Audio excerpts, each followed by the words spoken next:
তো গতকাল আমরা বেরিয়ে গেছিলাম হচ্ছে তোমার একটা জায়গায়, যেটা আমি কোনোদিনও যাইনি। আর দুপুরবেলা ঘরে একাই বসেছিলাম, জানো তো। তো দুপুরবেলা ঘরে বসেছিলাম, তো ওর বাবা বললো চলো তাহলে একটু বেরিয়ে আসি। তো কোথায় যাব আদৌ জানি না, বাড়ি থেকে ঠিক করেও বেরোইনি আমরা কোথায় যাব। তারপরে তোমার স্টেশনে গিয়ে ঠিক হলো চলো এইখানে যাই। আর হচ্ছে তোমার এই যে দেখো স্টেশনটা, মানে ফাঁকা ট্রেন আসেনি, এবার ট্রেনটা ঢুকবে। তো ট্রেনে খুব একটা ভিড় ছিল না, আর যেটুকু ভিড় ছিল দমদমেই সব ফাঁকা হয়ে গেছে। তো আমরা এখান থেকে তোমার চলে গেলাম হচ্ছে, আমরা নেমেছিলাম বিবাদীবাগে। সেখান থেকে আমরা অনেকটা হেঁটেছি, প্রায় হাঁটতে হাঁটতে তোমার গেছি হচ্ছে হাওড়া ব্রিজের পাশের একটা জায়গায়। তো ওইখানে যাওয়ার না অনেক দিনেরই শখ আমার। আর আমার এই মানে জিনিসগুলো দেখতে এত ভালো লাগে। দেখো এই জায়গাটা বরাবরই খুব প্রিয় জায়গা। তো এটা হচ্ছে মানে তোমার মায়ের ঘাট। এই জায়গাটা দেখো কত সুন্দর লাগে, সন্ধ্যাবেলা আরও ভালো লাগে। তো আগে অনেক দিন আগে গেছি, কিন্তু আবার অনেক দিন পরেই এখানে গেলাম। তো তোমার দাদাও বললো চলো তাহলে, যেহেতু মেয়ে ছিল না, মেয়েকে দিদিরা সকালবেলায় নিয়ে গেছিলো। আর মেয়েকে নিয়ে গেছিলো হচ্ছে দিদির মেয়ের ছুটি ছিল, বললো মিমি তাহলে বনুকে নিয়ে আসি। ওই কারণে মেয়েকে নিয়ে গেছিলো। এবার দুজনে ঘরে কি করব একা একা, ওর জন্য একটু বেরিয়ে আসলাম। আর মাঝে সাঝে একটু ঘুরলে তো মনটাও ভালো থাকে বলো। একই শরীরটা ভালো ছিল না খুব একটা, তবুও গেলাম জোর করে। তো ওখানে গিয়েই তোমার দেখো আমরা জায়গাটায় চলে এসেছি, অনেকটাই প্রায় হাঁটতে হচ্ছে জানো তো। তো তোমার দাদা তাই বলছে এবার তুমি খুশি তো? তো সত্যিই খুব ভালো লাগলো কিন্তু জায়গাটা। তো আমরা দুজনে বেশ কিছুক্ষণ বসলাম, কিছু ফটো মটো তুলে তারপরে তোমার বাড়ি থেকে চলে এসেছি। বেশি মানে থাকিনি ওখানে, আমার জন্য ওইখানটা খুব একটা বেশি ভালো লাগেনি পরিবেশটা, কিন্তু আবহাওয়াটা খুবই সুন্দর লেগেছে। তো এখানে অনেকেই এসেছিলো, ফটোশ্যুট করছিল। আর আমরাও একটু বসেছিলাম।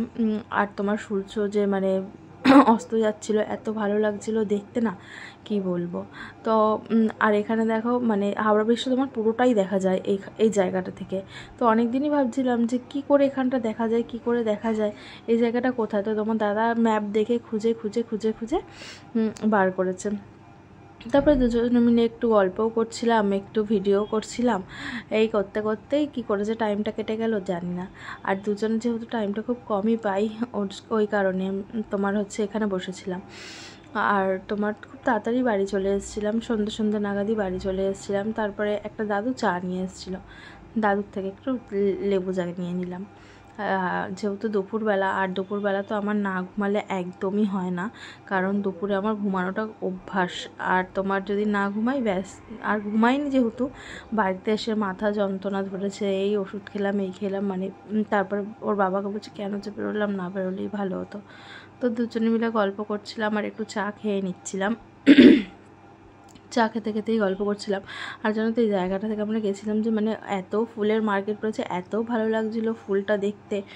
তোর বাবা আর আমি যাচ্ছিলাম আর দেখছিলাম, মানে ফুল জিনিসটা এমন কেউ নেই হয়তো ভালোবাসে না বলো, ফুল জিনিসটা তো সবাই ভালোবাসে তাই না। তো তারপরে একটু সন্ধ্যা যে হয়ে গেল, বাবাকে বললাম চলো তাহলে আর এখানে বসবো না বলে, তারপরে আমরা চলে এসেছি। বাবা বলছিল যে দেখো দাঁড়াও একটু বসে হাওড়া ব্রিজের লাইটটা দেখবো। তো এখানে বসে বসে আমি ছোলা খাচ্ছিলাম, ছোলা সিদ্ধ, যেহেতু দুপুরবেলা খেয়েই বেরিয়ে গেছিলাম। তোর বাবা বললো চলো তাহলে একটু ছোলা সিদ্ধই খাও, অন্য কিছু খাবো না, কারণ যদি গ্যাস ট্যাস হয়ে যায় সেই কারণে।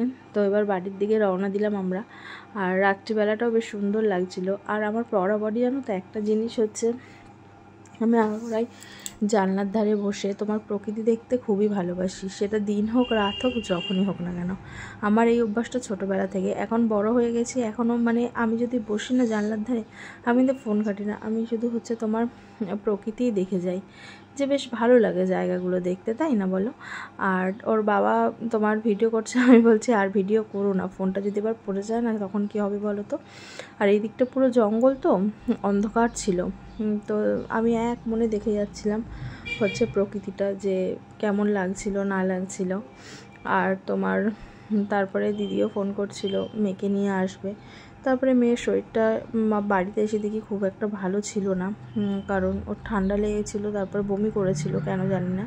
তারপরে দেখো তোমার দাদা আমাকে এই ফুলটা দিয়েছিল, এর মধ্যে প্রত্যেকটা কালারের গোলাপ আছে দেখো, প্রত্যেকটা কালার, মানে কোনো কালার বাদ নেই, শুধু মানে কালো কালারটা বাদ দিয়ে। আর গোলাপ ভালোবাসে না কিন্তু এমন কেউ নেইও।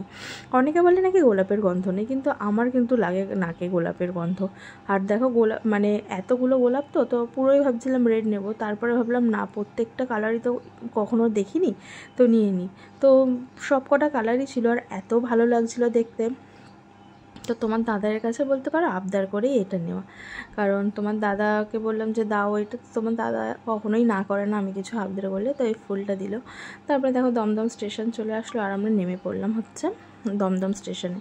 ট্রেনে অত ভিড় ছিল না, কিন্তু নামার সময় না অনেকটাই ভিড় ছিল। তারপরে বাড়িতে এসে হচ্ছে একটু চিকেন তন্দুরি করে নিয়েছিলাম, কারণ হচ্ছে তোমার সকালবেলায় ম্যারিনেট করে রেখে গেছিলাম। তারপরে চিকেন তন্দুরি খাওয়ার পরেই জামাইবাবুর বার্থডে ছিল, তো ওখানে একটু কেক কাটা হলো, এই বার্থডে সেলিব্রেটেরও, এই করেই আমাদের সানডেটা পুরোই কেটে গেল। আবার পরের দিন সকাল শুরু হলো, যে যার কাজে ব্যস্ত। ব্যাস, সানডে শেষ, কী করে যাই একটা দিন কেটে যায় বুঝি না বাপু। তো চলো আজ এই ভিডিওটা এইটুকুই, টাটা।